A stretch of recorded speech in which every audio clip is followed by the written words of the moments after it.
Hi students, मेरे YouTube channel में आप सभी लोगों का हार्दिक स्वागत है। उम्मीद करता हूँ आप सभी लोग स्वस्थ होंगे, मस्त होंगे और मौसम का एंजॉय कर रहे होंगे। लेकिन केवल एंजॉय में ही मस्त मस्त रहिए, आप पढ़ाई की तरफ भी ध्यान दीजिए। आज मैं आप लोगों को केमिस्ट्री के संयोजकता कोष इलेक्ट्रॉनिक युग्म प्रतिकर्षण सिद्धांत या जिसको बोलते हैं valence shell electron pair repulsion theory या VSEPR थ्योरी या वैस्पर थ्योरी, इसको मिला के बोलते हैं वैस्पर थ्योरी। बहुत ही इंपॉर्टेंट है, ये बहुत ही महत्वपूर्ण है। ये इंटरमीडिएट से लगाए आप आगे जहां तक पढ़ेंगे वहां तक के लिए ये बहुत ही जरूरी और आपको जानने के लिए बहुत ही जरूरी थ्योरी है, बहुत ही जरूरी सिद्धांत है। इस पर बहुत सारे प्रश्न आते हैं। यह थ्योरी भी अक्सर आपके एग्जाम में पूछता रहता है। तो मैं आपको ये संयोजकता कोष इलेक्ट्रॉनिक युग्म प्रतिकर्षण सिद्धांत के बारे में बताने जा रहा हूं। ये संयोजकता कोष इलेक्ट्रॉन युग्म प्रतिकर्षण सिद्धांत या वैस्पर थ्योरी क्या है, इसको आप ध्यान से देखेंगे। वैस्पर थ्योरी वास्तव में जो लुईस संरचना है, किसी भी अणु की लुईस संरचना है, उसके आधार पर यह जो ज्यामितीय संरचना है उसको निर्धारित करने वाली है, उसके बारे में बताने वाली थ्योरी है। और इस थ्योरी के पॉइंट क्या क्या हैं, उसके मुख्य बिंदु क्या क्या हैं, मैं आपको बताने जा रहा हूं। आप ध्यान देंगे बाबू, आप ध्यान से सुनेंगे और देखेंगे जो भी मैं आपको नोट्स दूंगा। वैस्पर सिद्धांत के जो मुख्य बिंदु हैं वो आप देख सकते हैं। वैस्पर सिद्धांत जो लुईस बिंदु संरचना होती है, लुईस बिंदु संरचना के आधार पर जो किसी भी अणु की जो संरचना होती है, पिरामिड संरचना, ज्यामितीय संरचना जो होती है, उसको बताने में, उसको निर्धारित करने में वैस्पर सिद्धांत जो है वो बहुत ही महत्वपूर्ण भूमिका निभाता है। तो इलेक्ट्रॉन युग्म इसमें क्या करता है, कैसे किस स्थिति में कोई ज्यामितीय संरचना को निर्धारित कर सकता है, जो किसी भी लुईस संरचना में लुईस का सिद्धांत हमने आपको बताया था, उसी के आधार पर जो हमने बिंदु संरचना, इलेक्ट्रॉन बिंदु संरचना बताई थी, वही लुईस संरचना होते हैं कि कौन से कितने इलेक्ट्रॉन आपस में साझा करते हैं परमाणु, और कौन सा इलेक्ट्रॉन पेयर जो है उप संयोजक बंध में कोई जो परमाणु या अणु होता है किसी दूसरे परमाणु या अणु को देता है। जो इलेक्ट्रॉन युग्म दाता होता है वह वास्तव में वही जो होता है वो लुईस क्षार कहलाता है, और जो इलेक्ट्रॉन युग्म ग्राही होता है वह जो है लुईस अम्ल कहलाता है। इस चीज को मैंने आपको बताया था। और उनकी जो उस अणु की जो संरचना होती है, ज्यामितीय संरचना, उसको निर्धारित करने के लिए महत्वपूर्ण जो बिंदु बताता है वैस्पर सिद्धांत बताता है। इसमें पहला जो बिंदु है वो इलेक्ट्रॉन युग्म एक दूसरे को प्रबलता से प्रतिकर्षित करते हैं, अतः अणु में केंद्रीय परमाणु से संयोजकता कोष यानी अंतिम कोष जो होता है, उस कोष के इलेक्ट्रॉन युग्मों की परमाणु के चारों ओर वह व्यवस्था होती है जिसमें इलेक्ट्रॉन युग्म एक दूसरे से अधिक संभव दूरी पर होते हैं। जो इलेक्ट्रॉन युग्म होंगे अधिक से अधिक संभव दूरी पर होंगे, और कितनी अधिक से अधिक संभव दूरी पर होंगे वो उसको आप समझ सकते हैं, ध्यान दे सकते हैं। इलेक्ट्रॉन युग्मों की परमाणु के चारों ओर वह व्यवस्था जिसमें इलेक्ट्रॉन युग्म एक दूसरे से अधिक संभव दूरी पर होते हैं। अब किनके बीच की दूरी सबसे अधिक होती है वो आप देख सकते हैं, और किनके बीच की दूरी सबसे कम होती है वो भी आप देख सकते हैं। यहां वो मैंने प्रदर्शित किया हुआ आप देख सकते हैं। नॉन बॉन्डिंग जो इलेक्ट्रॉन युग्म नॉन बॉन्डिंग होते हैं उनकी आपस की जो दूरी होती है सबसे अधिक होती है। अनाबंधी जो इलेक्ट्रॉन युग्म होते हैं वो एक दूसरे से सबसे अधिक दूरी पर होते हैं। उससे कम दूरी पर अनाबंधी और आबंधी नॉन बॉन्डिंग और बॉन्डिंग जो इलेक्ट्रॉन युग्म होते हैं वो होते हैं, और सबसे कम दूरी पर बॉन्डिंग होते हैं, आबंधी होते हैं। ये आप समझ सकते हैं। आबंधी इनके बीच ज्यादा पड़ती है। एक समान प्रवृत्ति के जो लोग होते हैं आप समझ सकते हैं, समान प्रवृत्ति के लोग यानी जिनके अंदर कभी भी कोई उस तरह की भावना ना हो, ये सेचुरेट होते हैं, एकदम सेचुरेट होते हैं, इसलिए एक दूसरे से करीब होते हैं, समान नेचर होती है। और ये उसकी अपेक्षा का मतलब एक बॉन्डिंग है, एक नॉन बॉन्डिंग है। यहाँ ये स्थिति रहती है कि शायद हमको जब इस तरीके के लोग होंगे अलग अलग नेचर के, कभी ऐसा होता है कि वहां पर जो स्थिति होती है वो या तो एक दूसरे से जब थोड़ा लालच होता है तो एक दूसरे के करीब होते हैं कि शायद मेरी हेल्प कर दे वह, और जो बॉन्डिंग होते हैं या तो एक दूसरे से बहुत अच्छी दोस्ती होगी या बहुत मतलब जो समान नेचर के होंगे एक दूसरे से बहुत अच्छी दोस्ती होगी, आप देखते हैं समाज में, या तो बहुत दूरी होगी, वही नॉन बॉन्डिंग यहाँ पर है। ये एक नेचर के हैं और एक दूसरे को नीचा दिखाने के चक्कर में, इसलिए ये अलग अलग बहुत दूर दूर होते हैं।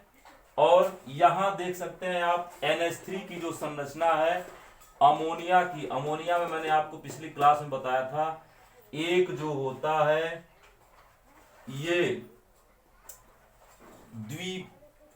इलेक्ट्रॉन युग्म जो होता है नाइट्रोजन के अंतिम कोश में, ये तो एक एक इलेक्ट्रॉन जो है हाइड्रोजन से आपस में साझेदारी करके ये सहसंयोजी बंध आपस में ये बना लेते हैं नाइट्रोजन और हाइड्रोजन, लेकिन एक इलेक्ट्रॉन युग्म एक्स्ट्रा रह जाता है और वही किसी दूसरे अणु को या परमाणु को साझा करके ये दे करके इलेक्ट्रॉन युग्म फिर जो है ये उसके साथ सहसंयोजक बंध बना लेता है अमोनिया, और इसीलिए चूंकि इलेक्ट्रॉन युग्म ये देता है इसीलिए अमोनिया का अणु जो है वो लुईस क्षार कहलाता है। मेरे ख्याल से आप समझ गए होंगे। इलेक्ट्रॉन युग्म एक दूसरे को प्रबलता से प्रतिनिधित्व करते हैं, अतः अणु में केंद्रीय परमाणु से संयोजकता कोष के इलेक्ट्रॉन युग्मों की परमाणु के चारों ओर वह व्यवस्था होती है जिसमें इलेक्ट्रॉन युग्म एक दूसरे से अधिक संभव दूरी पर होते हैं। अधिक से अधिक, यहाँ देखिए 107 अंश का कोण, 107 अंश की दूरी पर ये जो है युग्मों के बीच की दूरी होती है, और ये यहाँ होता है केंद्रीय परमाणु से इधर होता है। इस तरह की व्यवस्था ऐसी होती है, और यही व्यवस्था जो है अमोनिया के पिरामिडी संरचना को बनाती है। आप समझ गए होंगे कि जब केंद्रीय परमाणु से और इनकी जो दूरियां होती है वही दूरियां जो है एक निश्चित अणु की संरचना कर देती है। अब दूसरा बिंदु आप देखेंगे ध्यान से, ये दूसरा बिंदु आपके सामने है। अणु या आयन में केंद्रीय परमाणु के चारों ओर बंधों या इलेक्ट्रॉन युग्मों की ज्यामितीय व्यवस्था परमाणु के संयोजकता कोष में उपस्थित आबंधी या बॉन्डिंग और अनाबंधी नॉन बॉन्डिंग इलेक्ट्रॉन युग्मों की कुल संख्या पर निर्भर करती है। जैसे CH4 में कार्बन परमाणु के संयोजकता कोष में 4 इलेक्ट्रॉन युग्म आबंधी हैं। चारों इलेक्ट्रॉन युग्म जो आबंधी हैं उनको आप देख सकते हैं कैसे व्यवस्थित होते हैं। कार्बन के अंतिम कोष में आप सभी लोगों को पता है, इसमें भी जो है sp3 हमने आपको बताया था।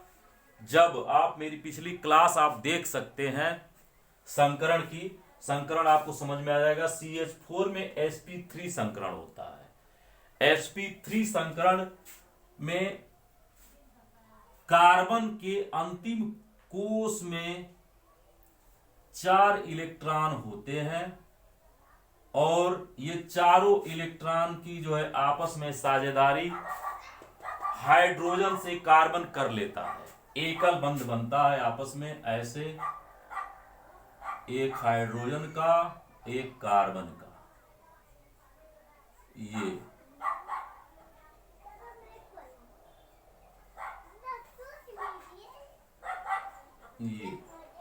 या इसको ऐसे भी प्रदर्शित आप कर सकते हैं, एक एक इलेक्ट्रॉन की आपस में साझेदारी किए हैं ये, तो एकल बांड द्वारा ये आबंधी इलेक्ट्रॉन होते हैं चारों, इसमें एकल बांड से सेचुरेट होते हैं। और इसी के आधार पर जो है यहां जो हमने बताया है कि अब ये चूंकि लुईस बिंदु सूत्र है, ये लुईस बिंदु सूत्र आप देख सकते हैं ऐसे ही, जब बिंदु लुईस संरचना पूछे तो ऐसे ही आप किसी भी अणु की संरचना देंगे, आपके समझ में आ गया होगा। लुईस बिंदु सूत्र है और ये नॉर्मल सामान्य है, सामान्य जो ये स्ट्रक्चरल सूत्र है इसका, संरचना सूत्र मेथेन का। और ये देखिए ज्यामितीय संरचना इसी के आधार पर निर्धारित होती है, परमाणु में उपस्थित आबंधी और अनाबंधी, इसी पर जो है इनकी ज्यामितीय व्यवस्था होती है। ज्यामितीय व्यवस्था भी आप मेथेन की आप देखे ही होंगे, ऐसे ये है H,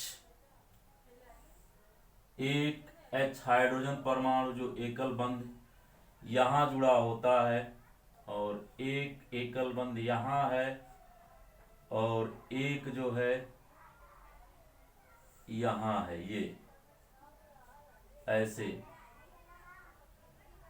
और आप समझ सकते हैं इसकी संरचना को, आप एकल बंध थोड़ा सा इसको ऐसे आप बना दीजिए, ये ऐसे थोड़ा सा होगा और ये जो होगा इस तरीके से ये संरचना होगी इसकी, और यहां से ये ऐसे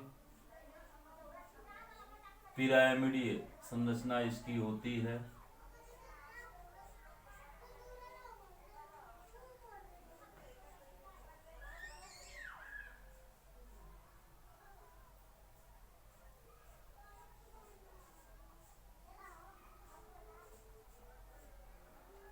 ये कोण जो होता है 109°28' का होता है। ये इसकी चतुष्फलकीय संरचना होती है, आप देख रहे हैं इस तरीके से आपके समझ में आ गया होगा कैसे संयोजकता कोष में जो उपस्थित आबंधी और अनाबंधी इलेक्ट्रॉन है वही आप देख रहे हैं, जो इनकी व्यवस्था होगी, हाइड्रोजन से इनके जुड़ने की व्यवस्था होगी, हाइड्रोजन परमाणु से साझेदारी की, किस तरीके से कितने कितने दूरी पर ये बांड होंगे, उनके आधार पर ही ज्यामितीय संरचना इनकी निर्धारित हो जाती है। ये दोनों बिंदु आपके समझ में आ गया होगा मेरे ख्याल से। अब अगर आपके समझ में कोई पॉइंट नहीं आ रहा है तो आप कमेंट करके भी आप बता सकते हैं, ताकि मैं उसको जो है और भी स्पष्ट कर सकूं।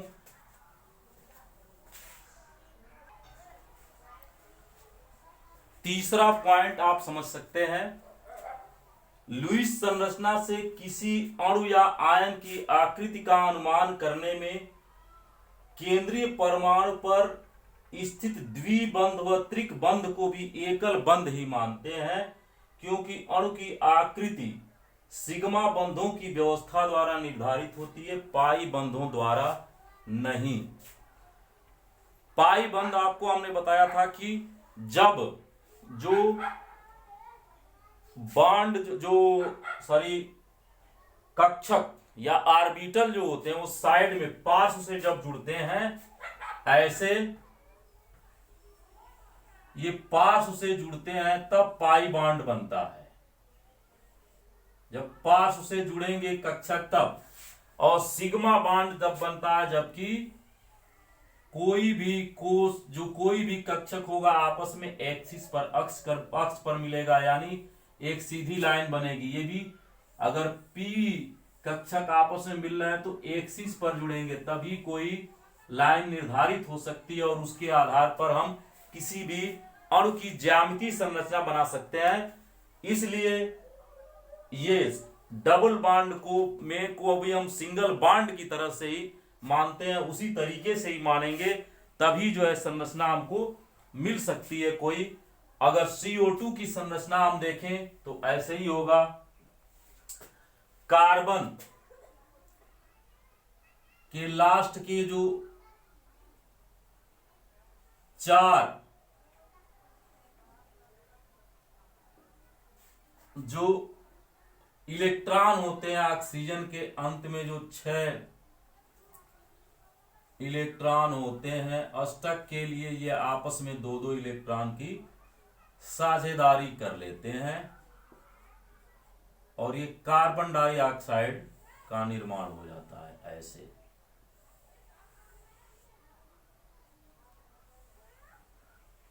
इस तरीके से तो आप देख रहे हैं कि इनमें जो है ये डबल बॉन्ड की व्यवस्था होती है, इसको ऐसे प्रदर्शित करते हैं, डबल बॉन्ड की व्यवस्था होती है। तो डबल बॉन्ड से कोई आकृति नहीं मिलेगी, बस ये मान लीजिए कि कई ईंट की दीवार है, ये सिंगल दीवार की तरीके से मान लीजिए जो बॉन्ड की व्यवस्था है, ज्यामिति जो बनती है, और ये सीधा लाइनिंग व्यवस्था होगी। 180 डिग्री का एंगल बनता है, लाइनियर स्ट्रक्चर इनकी होती है, ज्यामिति संरचना जो होती है। मेरे ख्याल से आप समझिए, जैसे ज्यामिति संरचना में हमने कार्बन इसका बताया था, मेथेन का, वैसे ही इसमें जो है ये सीधी सीधी स्ट्रक्चर होगी, संरचना होगी, तभी आप इसको एक ज्यामिति संरचना के रूप में स्पष्ट कर पाएंगे, वरना आपकी समझ में नहीं आ पाएगा।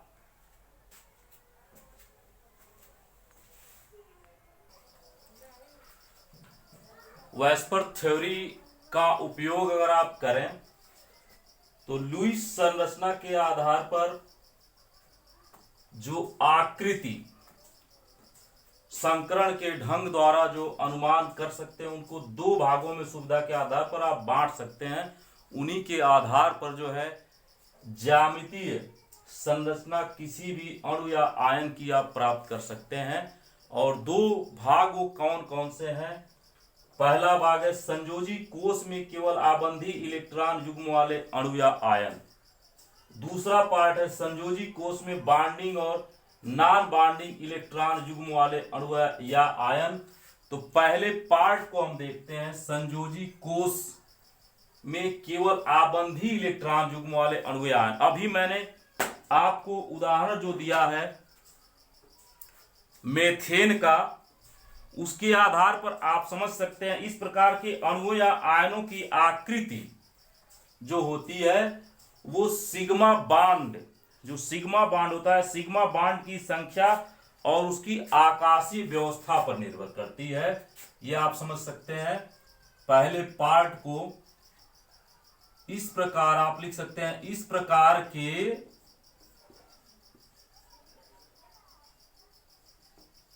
अणुओं या आयनों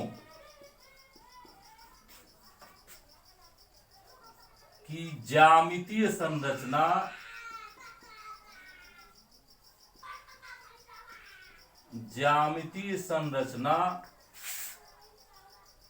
सिग्मा बॉन्ड की संख्या और आप समझ गए होंगे बहुत आसानी से उनकी आकाशीय व्यवस्था पर निर्भर करती है। अणुओं की जो आकाशीय व्यवस्था है, आकाशीय व्यवस्था पर निर्भर करती है। किस तरीके से ये सेट हैं उसके आधार पर जो है ये निर्भर करेगी कितने सिग्मा बॉन्ड है और उनकी आकाशीय व्यवस्था क्या है, उसके आधार पर निर्भर करेगी सिग्मा बॉन्ड। और परमाणुओं, यहां परमाणु लिख सकते हैं या लिख सकते, परमाणुओं की आकाशीय व्यवस्था पर निर्भर करेगी। परमाणु पर ये ठीक है, उनकी आप लिख सकते हैं उनकी आकाशीय व्यवस्था, जो आकाशीय व्यवस्था की, जैसे हमने CO2 का उदाहरण दिया था, आप देख सकते हैं ये डबल बॉन्ड है, किस तरीके से आपस में जुड़े 180 डिग्री का जो है कोण इनके बीच बनता है। ये जो सिग्मा बॉन्ड यहां पर होगा, डबल बॉन्ड में हमेशा एक सिग्मा बॉन्ड और एक पाई बॉन्ड होता है। तो यहां पर जो सिग्मा बॉन्ड की संख्या, उनके बीच की जो दूरी होगी, उनके बीच का जो कोण होगा 180 अंश होगा। इसके आधार पर आप इसको समझ सकते हैं। दूसरी व्यवस्था आप समझिए, दूसरी व्यवस्था को भी आप ध्यान देंगे। दूसरा पॉइंट बहुत ध्यान देने वाला है, इस पर न्यूमेरिकल भी आपको मिल सकता है। इस प्रकार के अणुओं या आयनों की सुविधा के लिए जो हमने दूसरा पॉइंट आपको बताया था, आपको ध्यान होगा, क्योंकि आपको कम समय में अधिक से अधिक चीज मैं समझाना चाह रहा हूं, इसलिए ऐसी व्यवस्था कर रहा हूं कि इसको नोट करने के बाद फिर आपको जो है आगे मैं इसके बारे में बताऊं, तो आप ध्यान देंगे।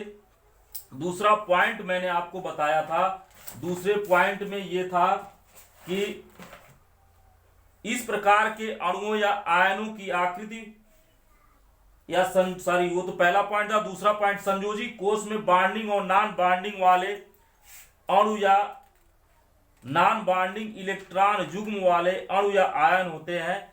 इनको सुविधा के लिए जो है हम AB X और EY सूत्र द्वारा प्रदर्शित करते हैं। इस प्रकार के अणुओं या आयनों की सुविधा के लिए AB X और EY सूत्र द्वारा प्रदर्शित करेंगे, जिसमें A जो होता है वो केंद्रीय परमाणु होता है और X जो होता है परमाणु A से जुड़े B परमाणुओं की संख्या होती है, और Y जो होती है केंद्रीय परमाणु A के संयोजकता कोष में उपस्थित अनाबंधी या एकाकी इलेक्ट्रॉन युग्म E की संख्या होगी।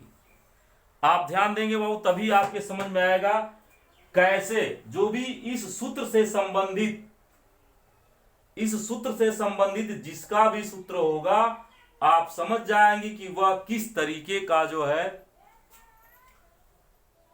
उसकी संरचना किस तरीके की हो सकती है, किस तरह की ज्यामितीय संरचना उसकी होगी। आप इस सूत्र के आधार पर आप समझ सकते हैं। अब यहां देखिए, यदि B, इसमें का जो ये B दिया है हाइड्रोजन परमाणु है, तो उसमें उससे हम Y का मान कैसे निकाल सकते हैं। Y बराबर होगा Ne-2x/2।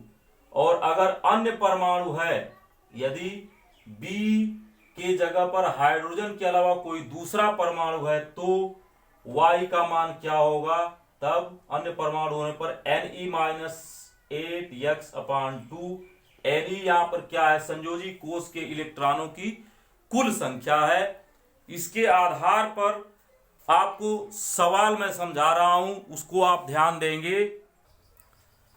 NH3 में अगर Ne का मान पूछता है, तो यानी जो संयोजी कोष है उस पर इलेक्ट्रॉनों की संख्या अगर पूछता है, उसमें इलेक्ट्रॉनों की कुल संख्या कितनी है, तो आप कैसे लगाएंगे आप देख सकते हैं। में Ne का मान कितना होगा, आप इसके आधार पर निकाल सकते हैं।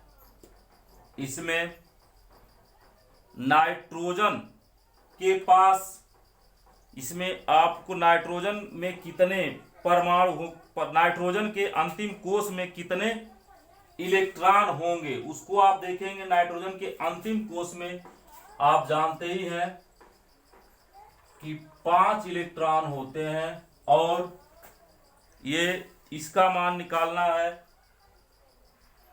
इसके पास जो है हाइड्रोजन के पास, हाइड्रोजन का परमाणु जो है इसमें 3 है, तो आप देख सकते हैं यहां पर 3 गुणे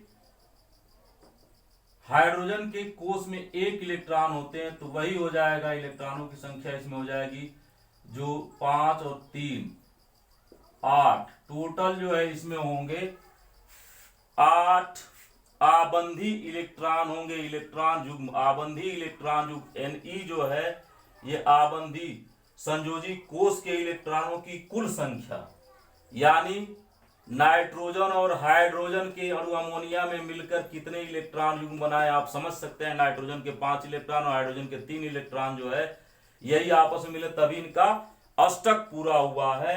अब उसी तरीके से अगर आपको अमोनियम में NH4+ में अगर आपको निकालना है, तो आप कैसे निकालेंगे Ne का मान।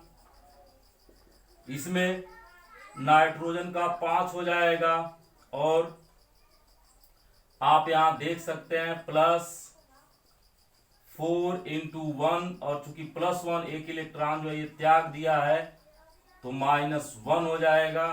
तो 5 + 4 × 4 -1, यानी 9 - 1 बराबर 8 इलेक्ट्रॉन इसमें भी होंगे। एक इलेक्ट्रॉन त्यागने के बाद NH4 पर प्लस आयन आता है, इसलिए जो है वहां पर एक इलेक्ट्रॉन ही होगा। वही एक इलेक्ट्रॉन जो है इसमें से माइनस हो जाता है तो इसमें भी 8 ही इलेक्ट्रॉन होंगे। अगर H2O पर H2O में पूछ दिया कि ऑक्सीजन पर एकाकी इलेक्ट्रॉन युग्मों की संख्या कितनी होगी, तो आप ऐसे ही आप निकाल सकते हैं, आसानी से आप निकाल देंगे। आपका जब इस तरीके से आप मान निकाल कर वैसे ही इसी फार्मूले पर रख के आप निकाल सकते हैं। मैं उसको बता रहा हूं, आप ध्यान देंगे। कम समय में ज्यादा चीज आपको बताने के लिए आपके सामने है, ये हल मैंने दे दिया है। H2O में O परमाणु पर एकाकी इलेक्ट्रॉन युग्मों की संख्या Y कितनी ये पूछ दिया है। Y बराबर यही हाइड्रोजन होने पर ये फार्मूला आप लगा देंगे। तो इतना आपका मान 6 + 2 × 1, 6 + 2 = 8, इसमें 6 इलेक्ट्रॉन होते हैं और 2 इलेक्ट्रॉन इसका, तो 8 हो जाएगा हाइड्रोजन का। एक हाइड्रोजन परमाणु यहाँ पर देख लीजिए, तो इनसे जुड़े परमाणुओं की संख्या 2 है हाइड्रोजन परमाणुओं से, तो Y का मान ऐसे आप निकाल लेंगे तो इतना Y बराबर 2 आ जाएगा। और आज के लिए फिलहाल इतना ही। मेरे ख्याल से आपको क्लास पसंद आई होगी। जय हिंद, जय भारत।